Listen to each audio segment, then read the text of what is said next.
St. Augustine once famously said, "Give me chastity, but not yet."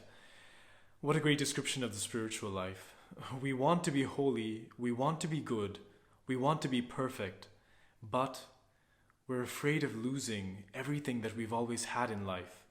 We're afraid of ending up with nothing. And so Jesus speaks to this. He talks about how it's impossible to pour new wine into old wineskins, how it is impossible to patch a new piece of cloth on an old garment. Now, what does this mean? Well, basically, the old wineskins represent who we were, everything we cling to, everything that we think we are made of. And the new wine represents God's grace, everything that He wants to give us. The problem is that His grace and who we were are not compatible. His grace wants to transform us. His grace wants to make us new. His grace wants to convert us so completely that we are no longer anything of the old, but completely renewed. But when we cling to those wineskins, when we cling to those old things that we were, His grace can only shatter it all. And so we are afraid. We maintain the wineskins that we are, and because we know that we cannot bear to be with His grace, we end up rejecting His grace, and we end up losing. Now, God knows that we have a fear in the spiritual life. St. Paul talks about this. He says, "Throw away the old man and put on the new man, which is Christ." Throw away the old man, put on the new man, the new garment, Christ. We're afraid, though, that if we throw away the old man, the old garment, we might be left naked. We might be left with nothing. And so we hesitate. We want to be holy.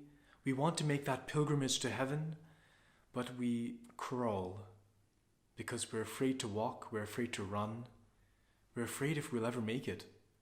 Perhaps it's better to be comfortable with less than to strive for eternal glory. But God asks here for our trust. He wants us to trust Him completely.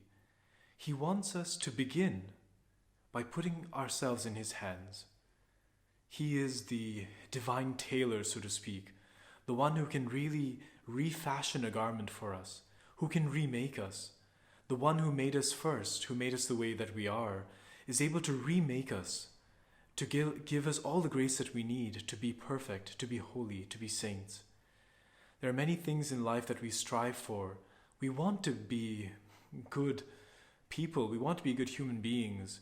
We want to fulfill the commandment of love, to love our neighbors perfectly, to love God perfectly.